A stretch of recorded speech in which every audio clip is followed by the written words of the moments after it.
আসসালামু আলাইকুম ভিউয়ার্স, আপনারা সবাই কেমন আছেন? আল্লাহর অশেষ রহমতে আমি ভালো আছি। আমি আবারও চলে আসলাম আপনাদের মাঝে আরেকটি রেসিপি নিয়ে। আজকে আমি তৈরি করে দেখাবো ভিউয়ার্স ধনেপাতার চাটনি। এটা তৈরি করা খুবই সহজ, আমি আমার মতো করে তৈরি করব। এটা ছাড়া পেঁয়াজু বার্গার কোনো কিছুই ভালো লাগে না।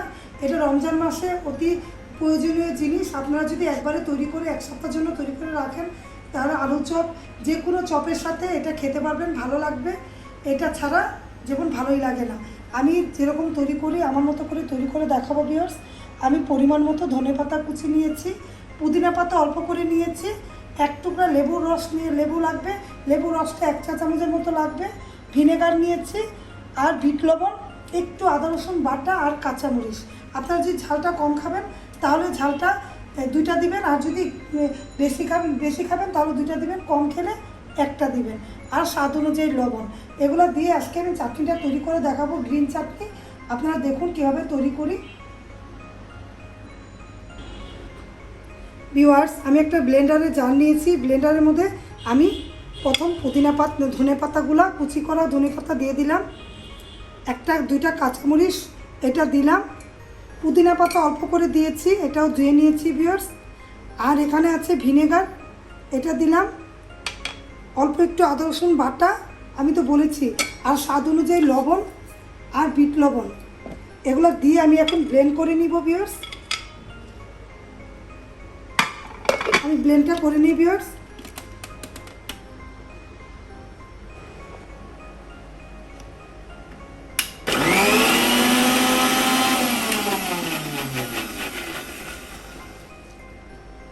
ভিউয়ার্স দেখুন, আমি ব্লেন্ড করে নিলাম। ব্লেন্ড করে অনেক টেস্ট, আমি এরকম করে বানিয়ে আমি রমজান মাসেও খাই। আর যদি কোনো পেঁয়াজু আলু চপ বানাই তখন আমি এটা তৈরি করি, অনেক ভালো লাগে। পুদিনাটা কম দিবেন, ধনেপাতাটা বেশি দিবেন, তাহলে খাবারের টেস্টটা বেড়ে যাবে ভিউয়ার্স। আমি চেটে দেখলাম অনেক টেস্ট হয়েছে ভিউয়ার্স। এখন আমি লেবুর রসটা দিয়ে দিব। দেখুন লেবুর রসটা আমি নিংড়িয়ে দিয়ে দিলাম, এক চামচের মতো লেবু রস দিতে হবে। দিয়ে এখন আমি আরেকটু ব্লেন্ড করব। আমি সব কিছু দিয়েছি, একটু আদা রসুন বাটাও দিয়েছি ভিউয়ার্স, আপনারা দেখেছেন। এখন আমি আরেকটু ব্লেন্ড করে তারপরে ভিউয়ার্স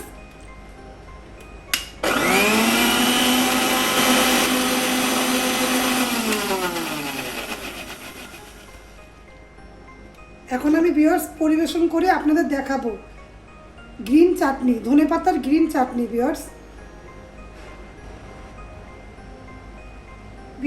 অনেক সহজভাবে তৈরি করে দেখালাম চাটনি। এই গ্রিন চাটনিটা আপনারা যে কোনো জিনিস দিয়ে খেতে পারবেন, অবশ্যই তৈরি করবেন, অবশ্যই খাবেন। আর এটা বানালে 2-3 দিন যাবত রেখে খাওয়া যাবে।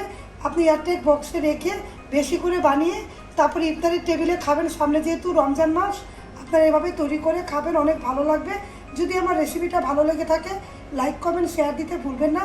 সাথে থাকা বেল আইকনটা অবশ্যই ক্লিক করে রাখবেন, যাতে আমি ভিডিও দেওয়ার সাথে সাথে আপনাদের মাঝে পৌঁছে যায়। আপনারা সবাই ভালো থাকবেন, আমার জন্য দোয়া করবেন। আল্লাহ হাফেজ, আসসালামু আলাইকুম।